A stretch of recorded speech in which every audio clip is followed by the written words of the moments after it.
And welcome back to the Overreaction Monday show here on the Texas Longhorn football channel. I'm your host, Anwar Richardson, with Jason Suchomel filling in. Jason, how you been, my brother? I'm good, Anwar. Hanging in there, man. All right. Good week. Another weekend, so that's always good. Okay. Well, glad you survived. You could be surviving and living well, Jason, if you were a part or using any of the products for our sponsor, which is Rogue Apothecary. You see how I just kind of like laid that in there. So listen, I wanted to show you guys just a couple of things. It's like a 40-second like promo. The gummies. If you have problems sleeping, Jason, I know you have problems sleeping as well, and you sleep apnea, I've done the math, I've done all that, I've been kicked out of bed, so on and so forth. Take one of these about an hour or two before bedtime. I'm talking about I'm in such a good mood nowadays because I actually get to sleep through the night and everything, so good relaxing. Jason, old man like you, they got this thing, I don't know, it's called like a salve or or something like that for all your little aches and pains. I'm 48 with a 3.5-year-old. I need all the help that I can get when I have to just bathe in that from head to toe. It's a real good, so all the little aches and pains. And if you don't want to like have the traditional smoke, but you just want to vape and don't want the smell, that one works as well. So I just want to show you some of the products that they have over at Rogue. Use the promo code, get everything that you need. Jason, I'm happy that I get to talk to you on this Overreaction Monday because news broke over the weekend, this past weekend, that Arch Manning will be visiting Texas for the third time. Inside Texas was the first to report it. I was able to confirm it. And it will be the third time Arch has visited since June. He came up in June. So during the summertime, he came for the Oklahoma State weekend, which you were, there as part of the paparazzi. And now he's going to be coming probably around like March 24th. So within a few weeks. Jason, I'm kind of curious from you and from a recruiting perspective, a guy is making his third visit to a campus within such a short time frame. How significant is this? Is this something that you look at and say, wow, that's major? Or do you say that's just part of the process? Both. Okay. Anytime it's Arch Manning taking a visit, it's major, But 3 visits, you mentioned he's been for a game. He came in, they had a junior day, was the first time he came in. He'll now be coming back to watch a spring practice. Presumably they'll be out of practice when they're in town. Those are all big steps. If Ketch was here, he'd always tell you, like, I forget what the magic number he has in his head, like 6 visits or something like that. Well, I don't think that applies to a guy like Arch, an out-of-state prospect. But, this will be visit number 3. I expect he'll take an official visit. I'm very confident he'll take an official visit. So that's 4 for a guy that's, in a neighboring state. So I think it's a big development. We had been hearing for, I think, 2 months or better, and we've kind of put in the war room. I'd always heard the last weekend of March, so like the 26th. You confirmed with your source, I think the 24th, which is on a Thursday. It's a little interesting to me because they'll have a practice that day. Maybe it's a little better because a Saturday visit, I know there's going to be some other recruits in on that 26th date that I mentioned. Maybe this way you get Arch in, maybe a little more personalized time with him. You don't have a scrimmage that day. You'll have a regular practice. It'll be done in the morning. You can get a lot of time with him and his family if they come with him. But I think this is a big step for Texas. This race we keep hearing about, I think you reported that new schools are kind of entering the mix, but Georgia, Alabama, Ole Miss, Texas, I've said it on more for a year. And we did it on a modcast, I think. Well, we did when I was up in Colorado. I can picture it, and Ketch kind of put us on the spot. I've said there's not a school I would put above Texas in this race. Mm-hmm. Am I ready to say Texas is the team to beat? Man, I hate to stick my neck out too far on anything on Arch Manning because they keep things so well guarded. But I think it's a big development for Texas. I don't think there's any school that's in front of Texas. Mm-hmm. I've always thought Texas and Alabama, Texas and Georgia right there. And I still think it's going to come down to one of those 3 schools. And I wouldn't put my money on anybody over Texas right now. How much credit, Jason, do we need to give a guy like Sarkisian for being in the mix? And I mean, clearly his history of developing quarterbacks for years helps, right? You developed your Carson Palmers, your Matt Leinarts, your Matt Castles, to the guys he worked with at Alabama, Jake Locker. I mean, so we know he has a history of development. But how much props do we have to give him when he's coming off the season that he came off of? It's basically, I would assume catch. Oh my gosh, that was a Floridian slip. I'm out. So used to it. But how significant, like what all that he could have gone through. I mean, there's other options. Bama's is what do you need to know about Bama? Right. What does he need to know about Georgia for the most part? What does his family need to know about Ole Miss? Mm-hmm. They are Ole Miss. I'm sure every hall or every athletic something is named after a Manning there. LSU is, down the road from them. So they have to be super familiar with that. Texas seems to be the only wild card here. So I want to start with that. How much props, how significant is it for Sarkisian in recruiting? Yeah, even Clemson, you mentioned all those schools. Clemson was a school that was very heavily involved. They took a bit of a step back last year, but listen, they had the number 1 draft pick as a quarterback 2 years ago. Obviously a great program under Dabo Swinney. So a lot of credit to Sark, man. I mean, you go 5-7 and you're still not just hanging around this race. You arguably are setting the pace in this race. I think it comes down to a couple things. Like you said, Anwar, I think it comes down to Sark's history of developing quarterbacks. I think they like what they see in Sarkisian's offense. I've always kind of heard, and I get so much confused. It might have been something you reported even, but like everybody thought like, hey, why not Oklahoma, Lincoln Riley? Well, maybe they weren't enamored as great as Lincoln Riley's offense is. And I know you and I are Lincoln Riley fans in terms of what he does offensively, but maybe it wasn't the best at developing. It's just weird to say because they've had first round picks, right? For number 1 picks, but just as, wasn't as an NFL style of offense as maybe what Sark runs in Austin. I think the relationships matter a lot to the Mannings. I mean, Sark is wonderful he says this in his press conference, they are in a relationship based recruiting tactic. That's what Texas likes to use. I mean, Sark wants to get to know you beyond just football. It's not just about football. I mean, the Mannings, listen, the Manning family knows more about football than Steve Sarkisian or any of these coaches recruiting them, right? So What are you going to tell them that they haven't heard or they can't break down on their own? So It's a lot about relationships. This family, you have to remember, has always had a strong affinity for Austin, Texas and the University of Texas from back when Eli was a recruit. Eli Manning was a guy that stories you'll tell you almost wound up at Texas. Texas wound up getting Chris Sims, so that helped push Eli to Ole Miss. So I think there's a lot that goes into it, but absolutely, Anwar, if Steve Sarkisian wasn't in Austin, I don't think Texas is nearly in the position Texas is in, maybe not even in this final grouping that's still alive in this race. So yeah, tip of the cap to Sark. AJ Milwee, I know, has done a pretty good job there as well. So yeah, it's about the staff, it's about their history, it's about the relationships they've built. Yeah, because it's interesting, Jason, in this name tag. Like being with your new boo, you call him the wrong name. You're like, no, I'm sorry, I'm just so used to doing it. But the other thing that we know it's not about in this era is it's not about NIL. Yeah. Manning will go anywhere and have a nice NIL deal, right? It doesn't matter where it goes. So in the whole Texas is using NIL to its advantage, that's not the case. We know the family's got money, so we know that they're not starving for anything. But one of the things I heard too, Jason, I kind of want to get your thoughts on this. I did hear that the acquisition of Quinn Ewers in some strange way did help in the recruiting of Manning, because it's almost like when you've got a football factory and you've got quarterbacks coming, it becomes a place that other quarterbacks want to go to. When you're like, hey, I've got a 5-star, it's like, oh yeah, that's the place. It's like VIP, right? Oh man, that this is the spot to be.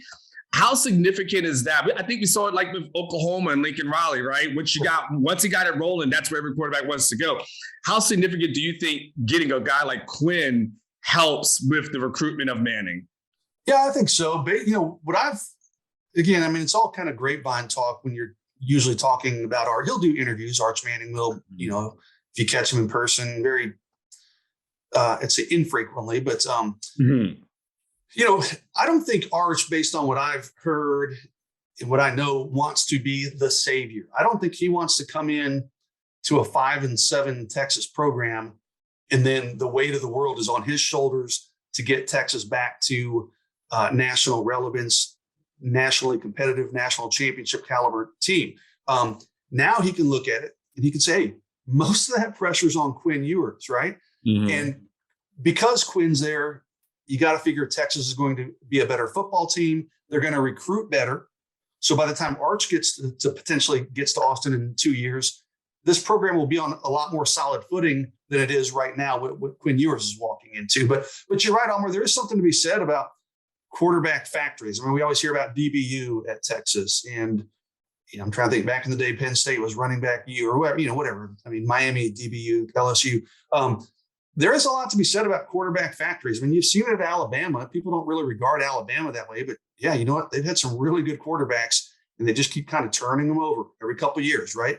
Oklahoma, it was every year at Oklahoma. It seemed like Lincoln Riley just kind of plugged and play somebody else, and that person would be a Heisman finalist and potentially a number one draft pick. We've kind of started to see it at Clemson a little bit, and Ohio State's another one. I keep going, but Clemson a little bit.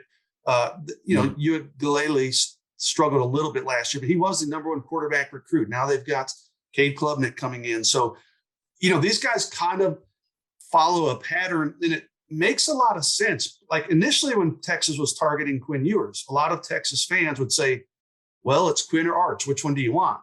My answer to that was always take Quinn first off, because you take the first one available. But that logic never made sense to me. By the time Arch Manning comes in, and if he redshirts, which I don't think is out of the question, I think Manning and his family are smart enough to know that a redshirt could be beneficial. He would have 3 years to run the program, depending on what Quinn does, and if he goes pro early, or a lot of projection going on there. But it's never made much sense to me that Texas getting Quinn Ewers would be detrimental in UT's pursuit of Arch Manning. If anything, I think you're exactly right. I think it absolutely helps Texas's pursuit of Arch Manning.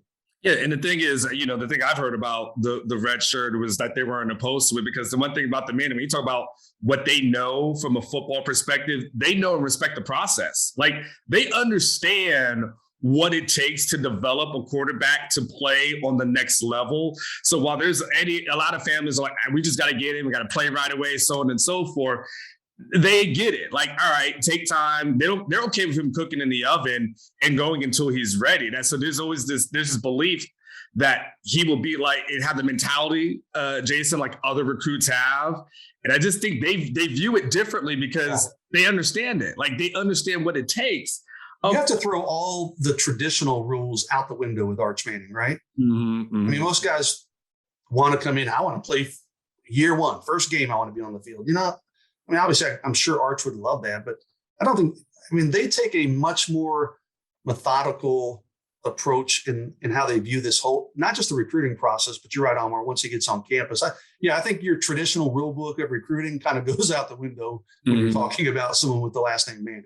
So one of the things I had heard, Jason, and, the caveat to recruiting is always, and because you do this for a living, what a recruit thinks and feels on a Monday could totally change by Monday night, right? So one of the things we, had heard is that the Mannings were willing to wait until the fall in order to make an announcement, giving them time to still, visit campuses and potentially see how everything is playing out from a season perspective.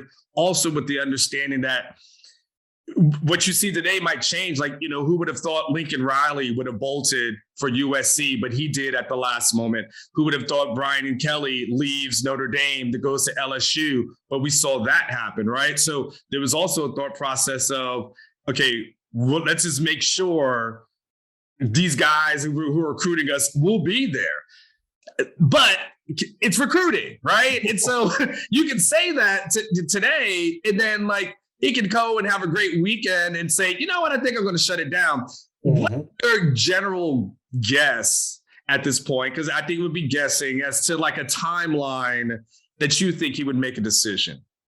Well, there's two things that I'm having trouble balancing when I'm trying to think of Arch Manning's timeline. One, it makes sense if he wants to wait, especially after seeing Texas go 5-7 last year. If Texas is legitimately a school, he's going to consider. He knows what he's going to get from Alabama, right, on the field this year. He probably knows what he's going to get from Georgia on the field this year. But Texas is a school that he probably wants to wait until the fall. Watch him play at least a month of the season, right? See how they match up with Alabama, maybe Oklahoma. Just see how they start the season.